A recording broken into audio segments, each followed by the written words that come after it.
Hi students, स्वागत है आपका हमारे इस चैनल में। आज की इस वीडियो में क्लास 10th क्रेश कोर्स का दूसरा दिन है। जैसा कि इससे पहले वाले वीडियो में हम वास्तविक संख्या के अंतर्गत आवाज संख्या बताए थे और आवाज संख्या पर आधारित कुछ प्रश्न को देखे थे जिसमें ऑब्जेक्टिव टाइप क्वेश्चन था। आज उसी पर आधारित कुछ क्वेश्चन और देखते हैं। बिना समय गंवाए हुए चलते हैं सवाल पर। आवाज गुणनखंडों के रूप में हल करें या आवाज गुणनखंडों के रूप में लिखें। पहला प्रश्न देखते हैं क्या है। आवाज गुणनखंड के रूप में लिखना है 4320 का आवाज गुणन लिखना बिल्कुल आसान है। आप लोग जानते हैं आवाज गुणनखंड कैसे निकालते हैं। आवाज गुणन निकालने के लिए इसका हम करना क्या है, 4320 का क्या निकालना, आवाज गुणनखंड निकालना। आप 4320 ले लीजिए। आप सबसे पहले ये चुन लीजिए कि इस आवाज संख्या है तो किस आवाज संख्या से पहले ये विभाजित होगा। तो सबसे छोटी आवाज संख्या को देखते हैं। सबसे छोटी आवाज संख्या क्या है, 2 है। तो यहाँ अंत में क्या है, 0 है, तो निश्चित ये 2 से क्या हो जाएंगे, विभाजित तो हो जाएंगे। अब इसका आधा कर देंगे तो कितना हो जाएगा, 2160। अब फिर अंतिम में 0 आ गया तो सम संख्या है तो 2 से लगेंगे। फिर ये कितना हो जाएगा, 1080। फिर ये अंत में 0 है तो फिर 2 से विभाजित हो जाएंगे, कितना हो जाएगा, ये 540। फिर अंत में 0 है तो फिर 2 से विभाजित हो जाएगा ये, तो इसका आधा हो जाएगा 270। अब इसके बाद फिर 0 आ गया यहाँ, ये कितना से बढ़ जाएगा, फिर 2 से 270 का आधा कितना होता है, 135। अब देखते 3 से लगे, अब तो 2 से नहीं लगेगा। अब तो यहाँ पर विषम संख्या आ गया, इसको जोड़ के देखते हैं। 5 3 8 1 9, तो अंकों का योग 9 हो गया। तो ये 3 से विभाजित है। अब 3 से हम इसको क्या करना है, विभाजित करना है। विभाजित करना तो 4 तिया 12, 5 तिया 15, फिर 3 से लगेगा ये, मतलब 3 से विभाजित होगा, 15 तिया 45, फिर 3 से विभाजित हो जाएगा, 5 तिया 15। अब अंत में नीचे में क्या आ गया, आवाज संख्या आ गया। अब यहाँ पर छोड़ देना है, या 5 विभाजित भी कर सकते हैं, 1 प्राप्त कर सकते हैं। अब इसका आवाज गुणनखंड के रूप में लिखना है, तो इसको लिखना है हमको 4320। अब यहाँ पर काउंट कर लीजिए कि 2 कितने बार आया, 1 2 3 4 5। 2 कितने बार आ रहा है, 5। तो 2 पर घात कितना डाल देंगे, 5।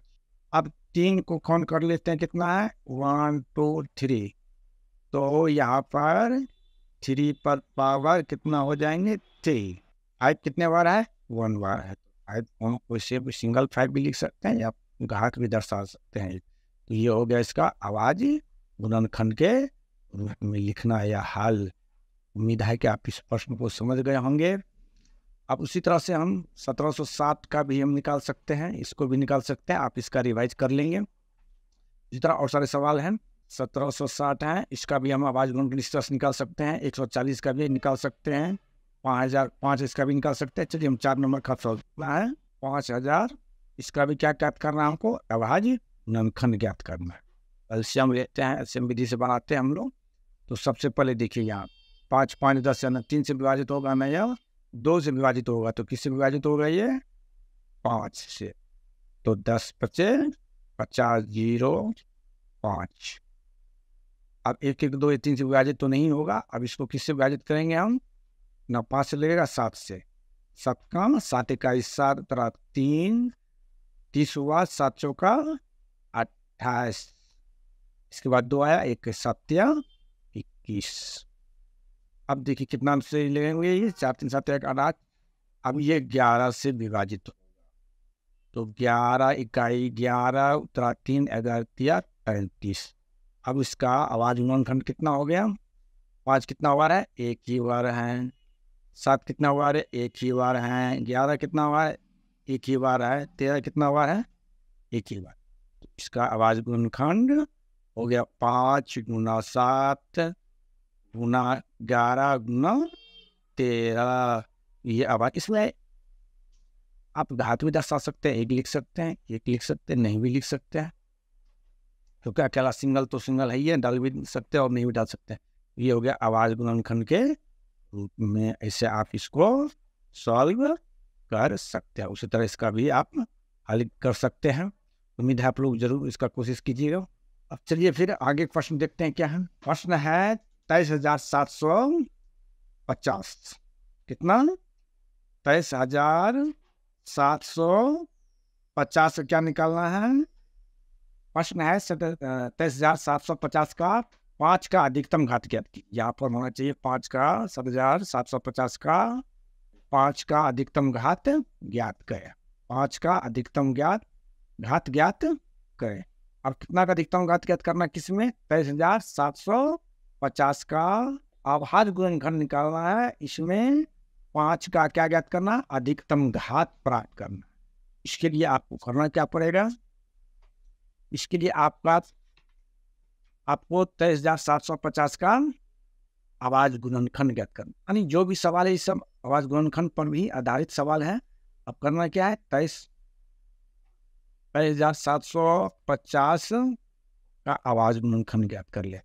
तो अंतिम में 0 है, इस 2 से विभाजित हो जाएगा। 2 से विभाजित करेंगे तो वो 11 दूना 22, 8 दूना 16, 7 दूना 14, 5 दूना 10, 5 आ गया, 7 5 12, 8 20, 2 22। मतलब ये 3 से विभाजित नहीं होगा, तो किससे विभाजित हो जाएगा? अब 5 से विभाजित करते हैं। 5 से विभाजित करेंगे तो कितना लग जाएगा? ये 5 दूना 10, बच गया 1, 18 हुआ, 5 तिया 15, 3 हुआ 7 37, 7 पचे 35, तेरा 2 में से 5 आया 5 तो 25 हुआ, 25 ना आ गया। फिर अंत में 5 है तो 5 से विभाजित हो जाएगा। ये 5 चौका 20, 7 पचे 35, पचे 25, यानी 475 आए। 475 में फिर 5 से विभाजित कर देंगे तो क्या हो जाएगा? 8 पंचे 40, सॉरी 9 पची 9 से लग जाएगा। 9 पचे 45, पचे 25। अब किसे देना है? 5 से देना है तो कितना आ जाएगा? 19 पंचे 4। अब देखिए यहाँ पर 19 आवाज संख्या आ गया, 19 ही लगेगा, यहीं पर छोड़ देंगे इसका।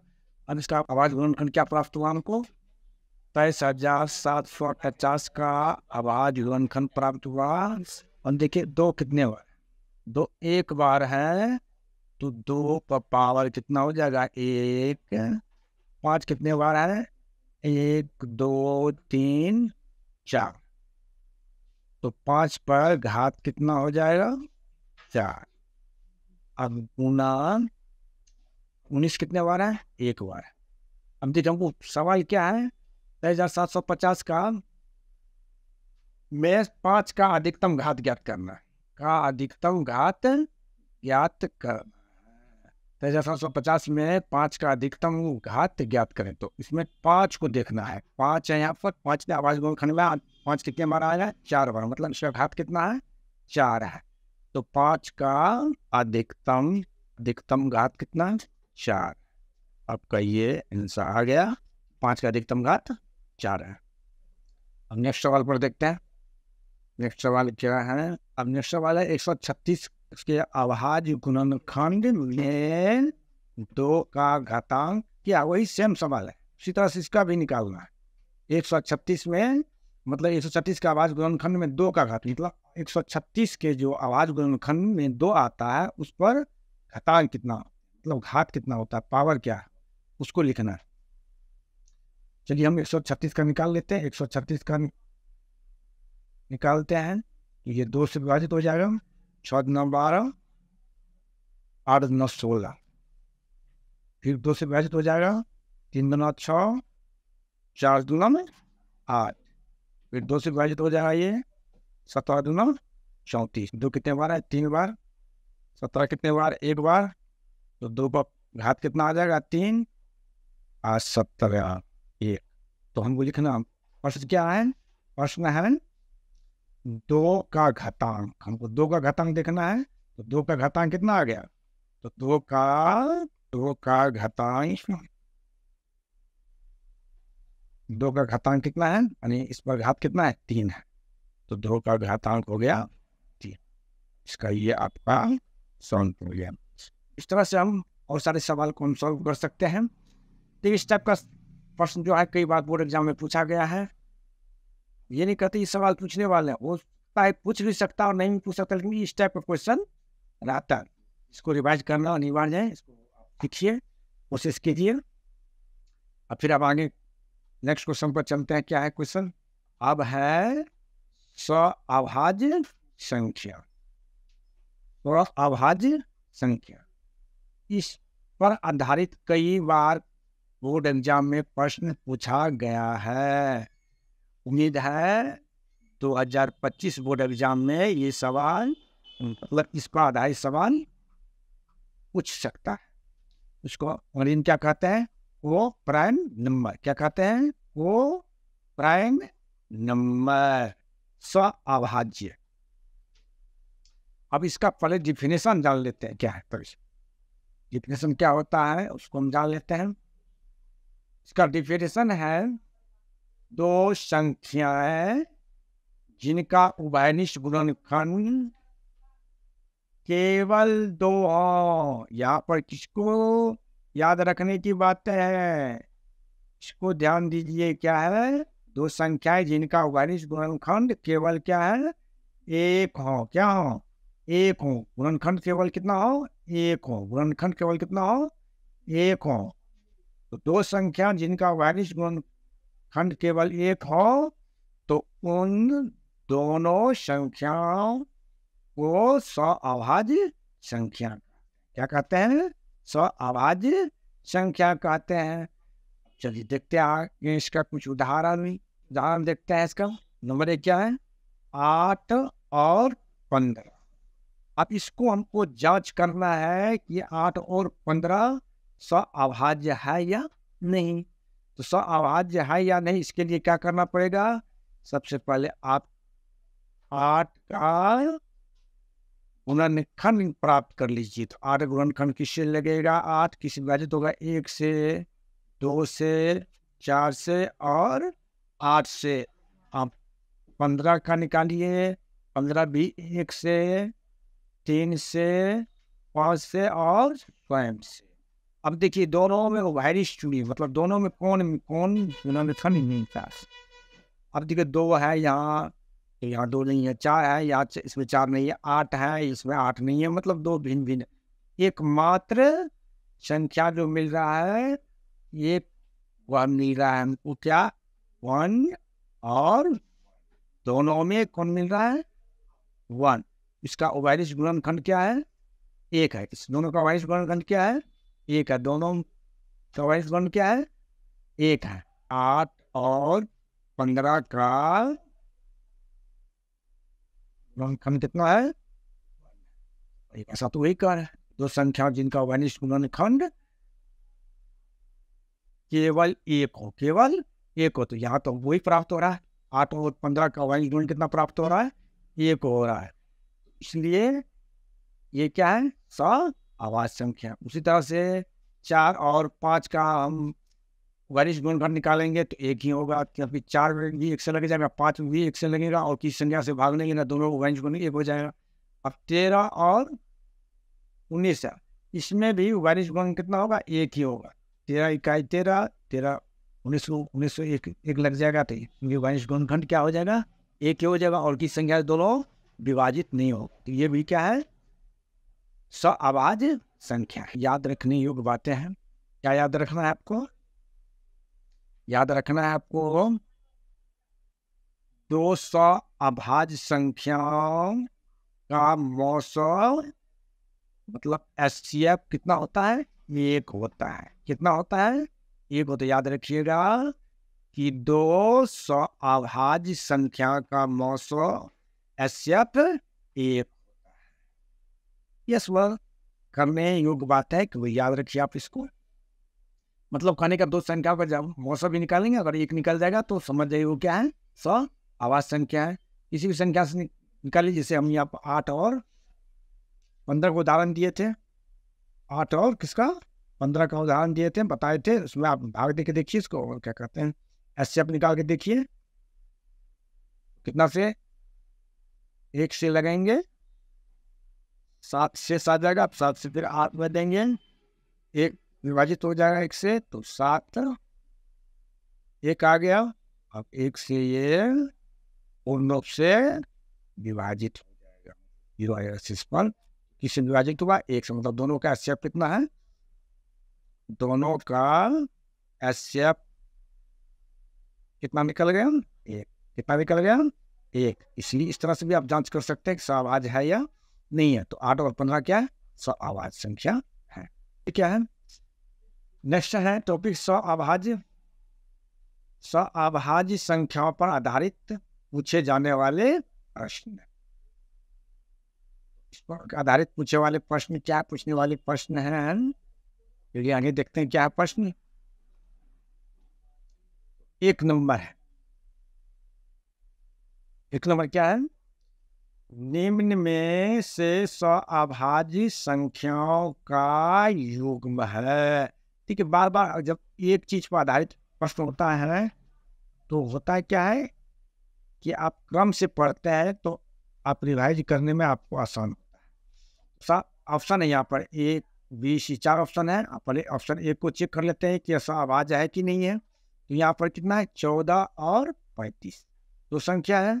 अब इसको सहआवाज निकालना है तो हम देखिए बार बार इसको निकालिएगा, अलग अलग निकालना पड़ेगा। तो यहाँ पर सहआवाज को देख लीजिए, दोनों में एक के अलावा किस संख्या से विभाजित होती है, एक के अलावा किस संख्या से विभाजित होती है। अगर एक से के अलावा किस संख्या दूसरी संख्या से विभाजित हो जाएगा तो सहआवाज नहीं होगा। अगर दोनों संख्या केवल एक से विभाजित होगा तो सहआवाज हो गया। 14 है यहाँ पर 35 है, तो 7 दूना 14, 7 पचे 35। तो ये एक के अलावा किससे विभाजित हो रहा है, 7 से विभाजित हो रहा है। तो आप ये सहआवाज संख्या है। अब 18 और 25 से चलिए, 18 और 25 क्या है, 18 देखिए, 18 जो है एक से विभाजित होता है, 25 भी एक से ही विभाजित होता है। 18 और 25 में कोई भी उभयनिष्ठ गुणनखंड नहीं है। मतलब खाने का मतलब एक के अलावा ऐसा कोई संख्या नहीं है जो दोनों संख्या क्या हो, विभाजित हो। इसलिए केवल ये किस विभाजित हो रहा है, एक से। निश्चित रूप से सहआवाज संख्या में आवाज गुणनखंडों की संख्या कितना होता है, एक। आवाज गुणनखंड कितना होता है, एक होता है। तो ये किससे, दोनों संख्या किससे विभाजित हो रहे हैं, केवल एक से। इसलिए ये सहआवाज संख्या है। अब चलिए 31 और 93। अब बार बार इसका आवाज गुणनखंड नहीं निकाल रहा है, इस तरह से आप दिमाग लगा कर इसका आवाज गुणनखंड पता कर सकते हैं और सहआवाज संख्या को चुन सकते हैं। अब 31 देखिए, 31 है और 93 है। तो 31 तिया 93, एक तिहाई 3, 3 तिया 9, मतलब ये संख्या दोनों संख्या जो है एक के अलावा 31 से विभाजित हो रहा है, एक से विभाजित हो रहा है और 31 से विभाजित हो रहा है। इसका मतलब ये दोनों संख्या एक और दो संख्या से भाग विभाजित हो रहा है। इसका मतलब दोनों संख्या का आवाज गुणन, इसका गुणनखंड कौन कौन हो गया, 1 और 31, 1 और 31। जबकि सहआवाज संख्या में परिभाषा होता है कि दो संख्याओं का गुणनखंड कितना होना चाहिए, केवल एक होना चाहिए। कितना होना चाहिए, केवल एक होना चाहिए। इसके अलावा 31 आ गया, इसलिए सहआवाज संख्या नहीं है, ये सहआवाज संख्या नहीं है। और 32 और 62 में देखते हैं तो 32 और 62 दोनों सम संख्या है। ये भी 2 से विभाजित होगा, ये भी 2 से विभाजित हो गया। मतलब एक के अलावा और संख्या जो है 2 से विभाजित हो रहा है, इसलिए ये भी सहआवाज संख्या नहीं है। तो इसका सही आंसर कौन हो जाएगा, सही आंसर हो गया आपका 18 और 25। ये क्या है, सहआवाज संख्या। यहाँ पे एक्स और वाई दो सहआवाज संख्याएं, दोनों क्या है, सहआवाज संख्या है। तो मौसम अर्थात एसजेफ होगा। मौसम क्या होगा, सीधी सी बात है भाई, एक्स और वाई दो सहआवाज संख्या होगा तो उसका मौसम कितना होना चाहिए, एक होना चाहिए। तो ये संदेह बिना ये किए हुए हम चुन सकते हैं क्या है, एक है। मतलब इसका मौसम क्या है, एक है। 2 तो नहीं होगा, 3 तो नहीं होगा, इनमें से कोई नहीं। मतलब सही आंसर क्या हो गया। जो देखने के लिए आपको धन्यवाद।